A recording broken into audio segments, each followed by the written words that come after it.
महाराज जी, जब कोई ब्रह्म ज्ञानी महात्मा अपना स्थूल शरीर छोड़ता है तो उसका सूक्ष्म शरीर कहा जाता है? जीते जी वो जीवन मुक्त हो जाता है, सूक्ष्म रहता ही नहीं। ब्रह्म ज्ञानी की बात है। स्थूल, सूक्ष्म और कारण तीनों शरीरों का राग त्याग करके स्वरूप बोध में स्थित हो गया, वो तो जीते जी जीवन मुक्त है। बस शरीर छूट के जो ये पंचभूत तत्व है अपने आप में मिल गए, वो ब्रह्म स्वरूप है। उसको कहीं आना जाना थोड़ी है, वो तो आकाश की तरह व्याप्त है। उसको किसी लोकांतर में जाना आना ये कुछ नहीं होता। उस परम ज्योतिष स्वरूप आत्मस्वरूप में, वो अपने ही स्वरूप में लीन, उसका कहीं आना जाना नहीं होता। बस धातुएं धातुएं में मिल गई।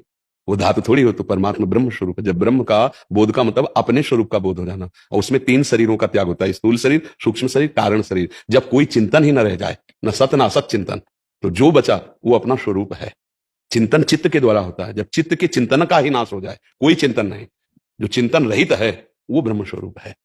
क्योंकि चिंतन होता है, हम चिंतन कर रहे हैं, चिंतन एक क्रिया है, और जिसका चिंतन हो रहा है वो, और जो चिंतन कर रहा है, तीन है ना, त्रिपुटी का लय हो गया, तब स्वरूप बोध होता है। क्योंकि ब्रह्म ज्ञान शब्द बोला है, इसलिए उसका न कहीं आना होता है, न जाना होता है, न मरना होता है, न जीना होता है।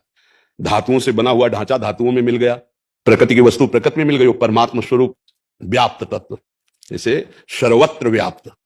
वो कोई एक सीमा में शरीर में बंधा हुआ व्यक्तित्व तो नहीं रह गया, वो जीवन मुक्त ब्रह्म स्वरूप हो गया। ब्रह्म सर्वम खलमिदम, वो व्याप्त तत्व है, वो अपने स्वरूप में स्थित हो गया। उसका कहीं किसी लोक में आना जाना ऐसा नहीं होता। ब्रह्म ज्ञानी की बात। भक्त की गति दूसरी होती है।